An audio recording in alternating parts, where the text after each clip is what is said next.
The Shop 3 Sheep Eater.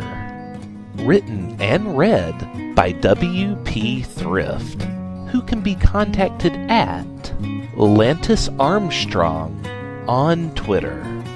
And cover art created by JD, contactable at Radix_L on Twitter. Chapter 14. Austin's Lament. It was now December, and Sheep Eater was getting restless. Nearly all of his money had been spent, not on additional building supplies, but rather on additional porta-potties. He was on his 100th one now, and it wasn't going to hold out much longer. Austin had, so far, done absolutely no work. For a time he went out and unboxed supplies to make it look like he was getting started.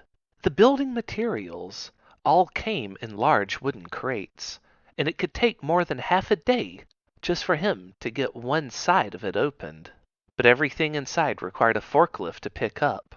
It was all heavy steel beams and flat steel surfaces. Nothing that Austin could budge.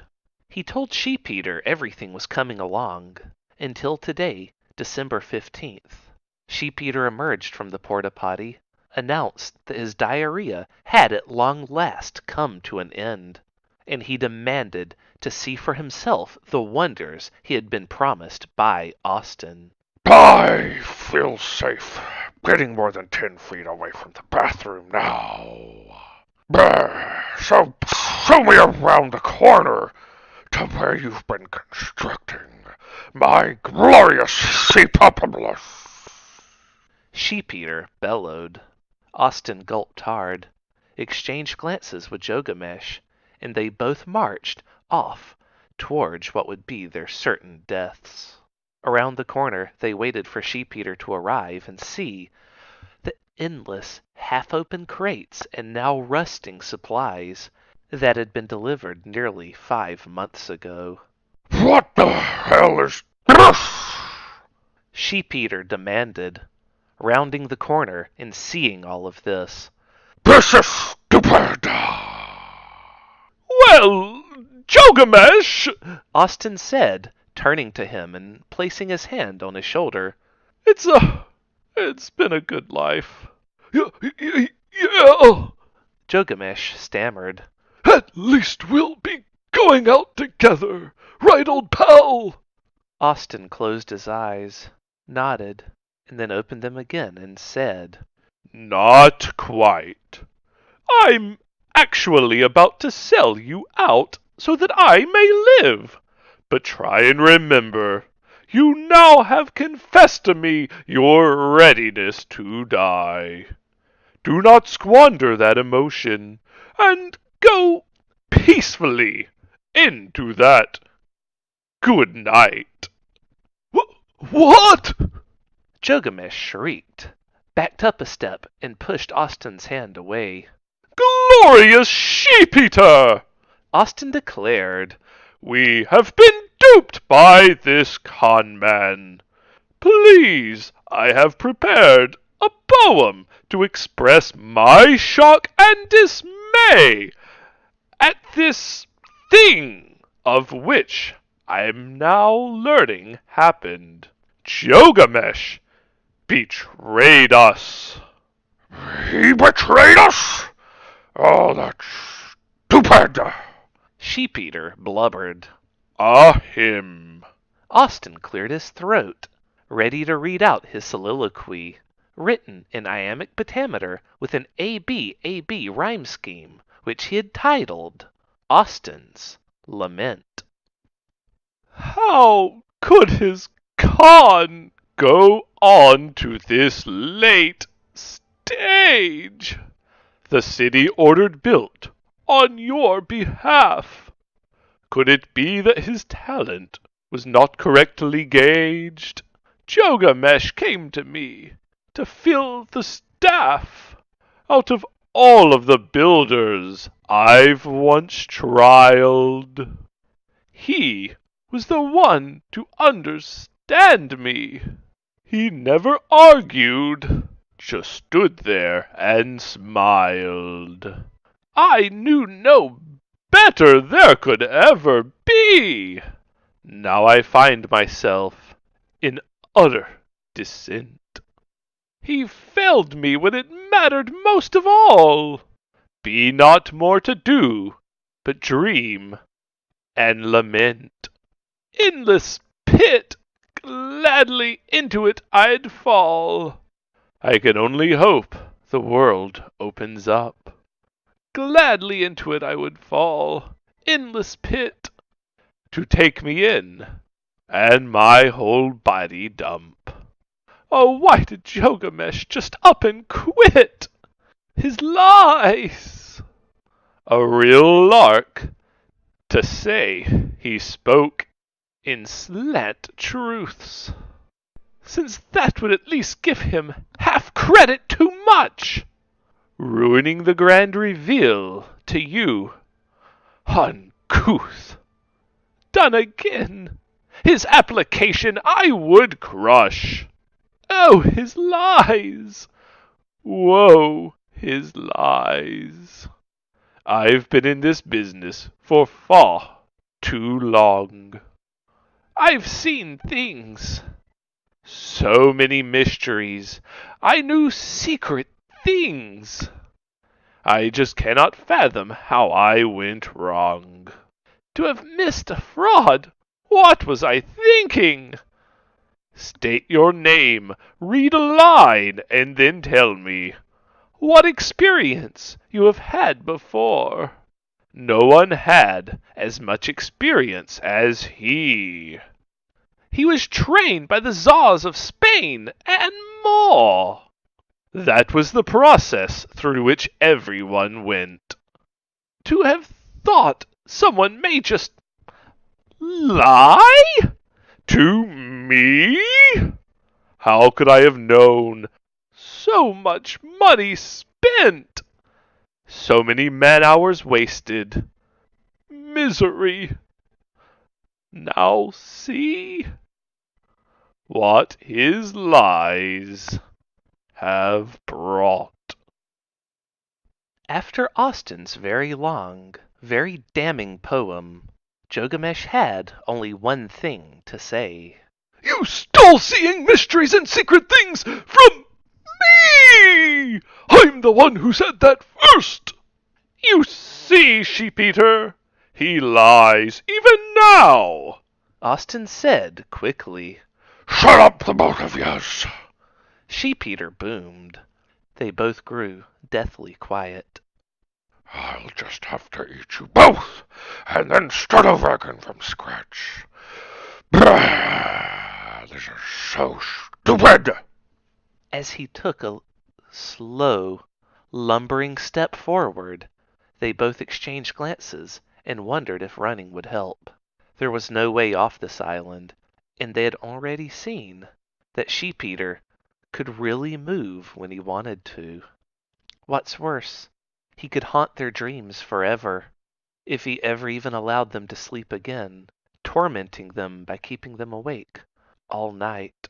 Truly, it would be a wasted effort to run.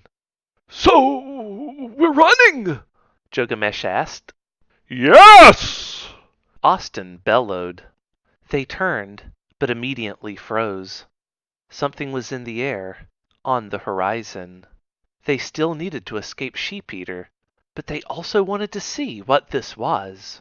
So they lazily walked, very slowly forward, easily outpacing the lumbering brute. Get back here so I can gobble you down! Sheep-Eater yelled. Also, if you have any butter in your pockets, be kind and please spread it around your skin a bit, okay? Butter. They slowly made out what the object in the distance was. It wasn't one object, but many. At least 24 helicopters were flying in, thick chains connecting them to an enormous wooden box. It was hard to gauge how large the box was from here, but it was big enough that it took this many helicopters to carry it. What is that? Austin turned back to Sheep-Eater and asked. How should I know? Don't be stupid! Sheep-Eater bellowed. I didn't order it! Gilgamesh declared. Of course you didn't, you dithering dolt! Austin shot back. You don't have any money! And Sheep-Eater is flat broke! The only one of us with anything left in their bank account is me. And I have! He stopped short of saying, but he had quite a fortune left over from what Sheep-Eater had placed into his account. Had being the operative word. He didn't know it, but someone here had used up every last red cent to Austin's name to order that incoming shipment, along with something else that nobody else here was yet aware of. "Oh yes, I do see it," Bialy said into Austin's cell phone, which he had used to access the bank account months ago. Austin had always assumed that he had lost his phone in the woods at some point, because he was never able to find it. "It took it long enough to arrive, but it's the linchpin to this whole operation." Bialy hung up and put the phone away. He had figured, as long as he was part of this so-called team, he might as well do something useful for them, though this incoming package was not quite the useful thing that he had done. This package was actually going to belong to an old friend of his, and soon. "Well," Bialy considered, "at least some version of you will receive this cargo. I hope that that's enough." Watching the helicopters arrive over the island and fly up towards the tops of Mount Cuthbert, Austin and Gilgamesh began to run around the mountainside and started to head up that way. There were thousands of steps carved into the stones, leading up to the top of the mountain. They had discovered this one day while doing a bit of exploring, though they had never climbed to the top themselves. Both of them were far too lazy for such a trek. The steps themselves were likely carved into the mountainside by some cultists, which had constructed Rayleigh City. They had both figured. But who could really say for sure? It took half an hour for them to scale the steps and reach the top, and up there they were both blown away by what they witnessed. Towering 100 stories tall was a sleek, black steel building. It was Sheep-Eater Tower, built to Sheep-Eater's exacting specifications. All around it were dozens of construction workers, along with all of their equipment. Cranes, mostly. Tents were set up all around and extended out into the forest. More than 100 workers had been living up here atop this mountain and down all across the other side of the island for the past 5 months. They had all been hard at work constructing the massive skyscraper in record time. This building was not 100% complete, of course, but the framework was all done, the outside all put up. Most of the floors inside of it didn't yet exist, but there was a stairwell leading up to the top floor, which was completed. And, of course, an elevator built to hoist an elephant from the bottom to the top. The weightlifting requirements of the elevator were specified no fewer than 12 times across the span of the blueprints. Austin rushed over to one of the construction workers, a guy in an orange vest and yellow hard hat. "What is going on here?" Austin blathered. "Who are you? How long have you been here? Who gave you the call to build this?" The construction worker took a long sip from his cup of coffee, checked his watch, and then he finally acknowledged Austin. "Can I help you?" he asked. "Yes!" Austin shouted. "What are you doing here?" "What's it look like we're doing? We're building here!" "Hey, is there a problem?" The supervisor came over, demanding. "You tell me!" Austin shouted. "I just want to know who you all are and what it is you're doing here." If you have a problem, take it up with headquarters, the supervisor said. Then he walked off. Austin realized he was going to get nowhere with these guys. Then the helicopters all arrived. Another guy in an orange vest ran over and used two bright red glowing sticks to signal the helicopters where exactly to put the crate down at. It touched down, the chains all popped free, and then the helicopters were signaled over to another place, further down the mountain, where they could refuel before heading back to the mainland.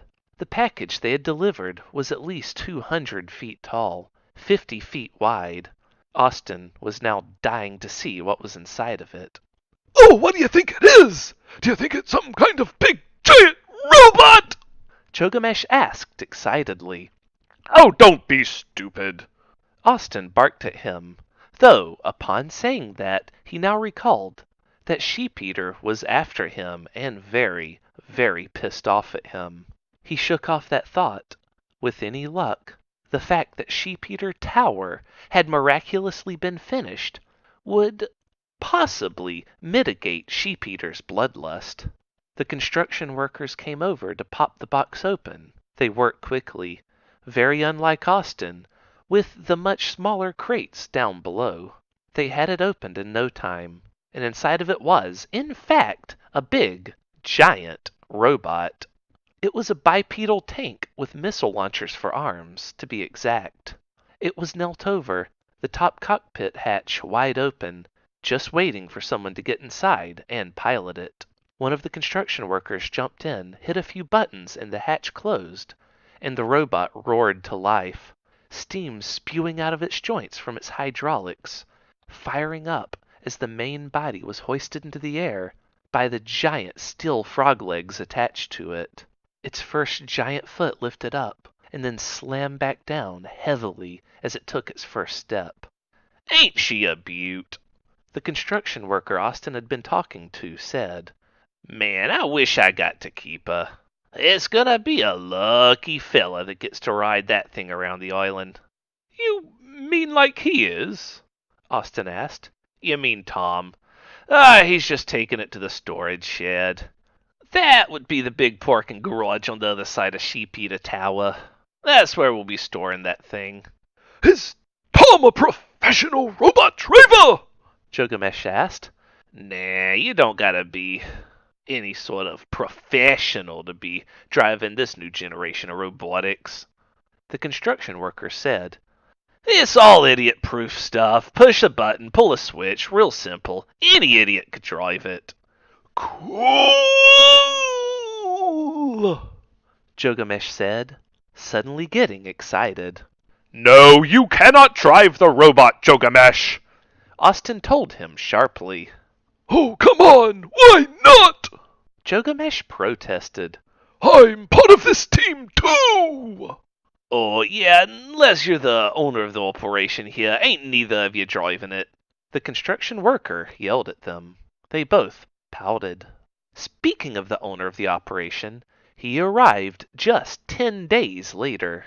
On Christmas Day, actually.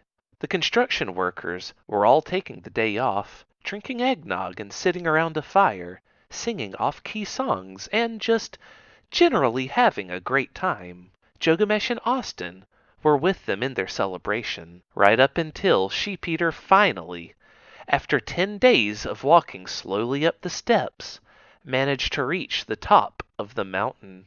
"Okay, you goddamn assholes, making me walk up all those fucking steps. Oh, you're both proper fucks now." Sheep-Eater yelled at them.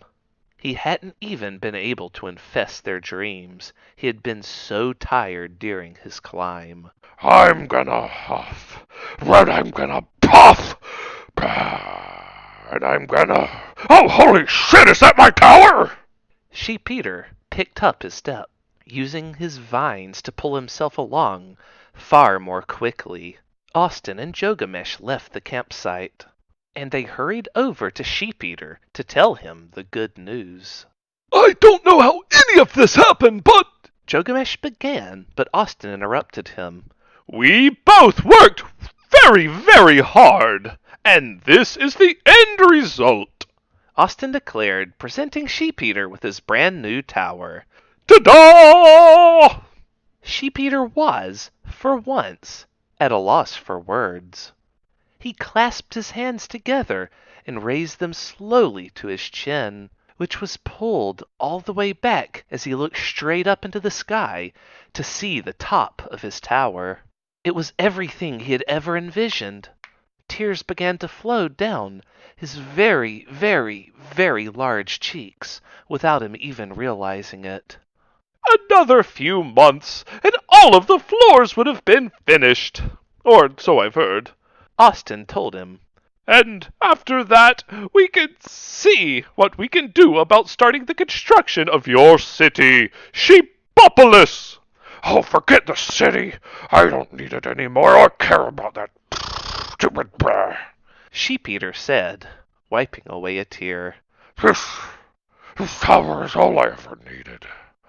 From the top of the tower, I can begin to enact the final phase of my plan. Forget the city? Gilgamesh asked. If all you ever needed was the tower, then why did you want the city built? Austin asked as well. Just for decorations. Sheep-Eater admitted. Thought it would make my tower look even more imposing, but fuck it. You put daisies on the back of a toilet and you're still gonna shit in it, right? Austin decided it was probably best not to reply to that. So, what is the final phase of your plan? Gilgamesh asked. Normally, Sheep-Eater would have just called him stupid and not answered. However, right now, the joy he felt at suddenly learning that his tower was actually constructed after all made Sheep-Eater feel very generous. So he decided to share. After all, it was only fitting that the people that helped make it happen could have a moment to appreciate the destruction they had just helped wrought and to fully understand why and how they were about to die, unlike the rest of the world, who would never see it coming. From up there, I'll finally be able to channel the power of Cthulhu and the sunken city of Rayleigh. Bah! Sheep-Eater began. With this tower as the ultimate conduit of my power, I'll be able to infest the dreams of everyone on the planet. I'll eat everybody's dreams every single day, growing bigger and bigger, stuffing myself to the breaking point. But I won't break. I'll have an endless source of food from everybody's dreams. Every sheep that ever hops over any fence will be hopping right over and into my mouth. My expansion will be more rapid than anyone could ever fathom. Bah! Everything you did, everything that you have worked for, has been just for a big meal? Austin was confused. Don't be stupid! Sheep-Eater barked at him. This isn't about eating. It's about stature. I want to be the center of everything. Someone that can't be ignored. And I'll do this by growing so massive that I will crush the entire planet beneath my bulk. I will replace planet Earth, and I will become the new planet, Planet Sheep-Eater. And from there, no computer repair shop employees will ever be rude to me again. No computer repair shop employees will ever deny me the use of their shitter again. Not after I've replaced planet Earth with myself. From there, I'll take my rightful place, orbiting the sun. Austin would have been more scared if he had thought that this was actually possible.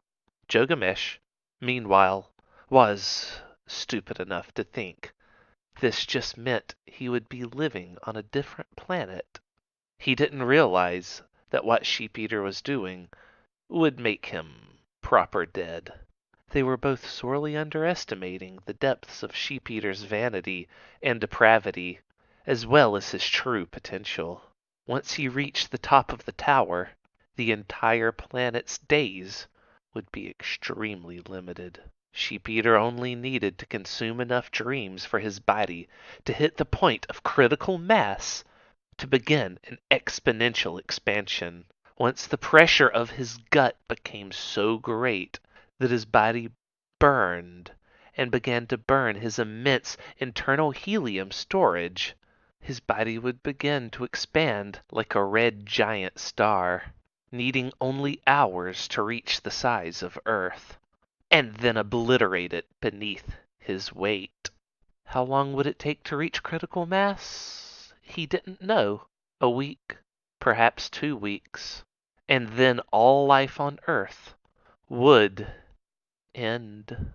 You know what's sick, Bialy said, arriving from the campfires himself with a tall glass of eggnog in one hand and a red apple in the other.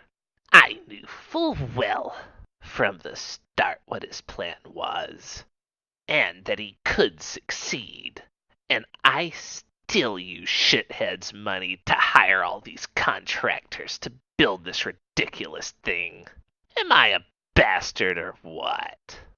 Nobody noticed him. Typical. Anyway, Sheep-Eater blubbered, breathing heavily. I'm gonna go up to the top floor to begin.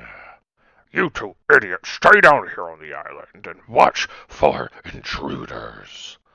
I'm sure someone will be stupid enough to try and come here to stop me. Bah! How long will we be, waiting for you? Jogamesh asked. Just a week or two tops. Sheep-Eater replied. Okay! Jogamesh stupidly agreed.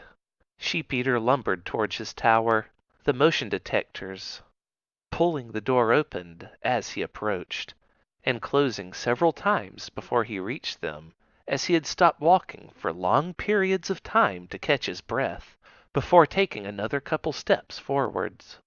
The doors also closed and rebound on him against his body several times while he stood in the doorway. Stupid door! Stop that! Sheep-Eater yelled at the door. It was quite the long journey for him to get all the way across the lobby and to the elevator, and he took it all the way up to the top floor. The elevator only threatened to break down 3 times on his way to the top. Each time he grumbled that he should have ordered the strict heavy-set weight limit to be added to the blueprints more times for this thing. But eventually it reached the top floor, and he exited straight into his gigantic office, where he lumbered straight over to the couch and had a nice, long sit-down.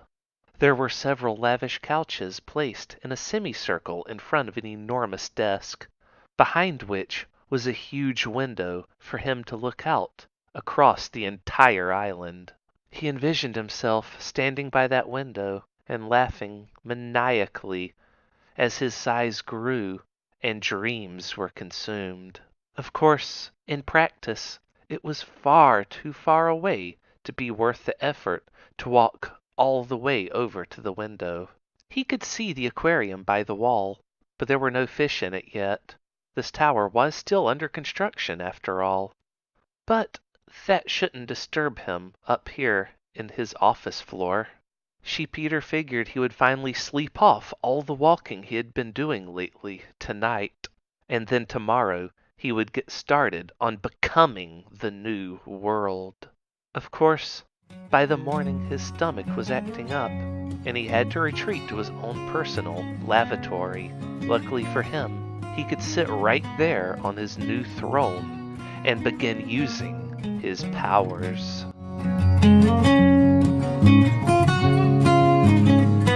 That concludes Chapter 14 of Sheep Eater.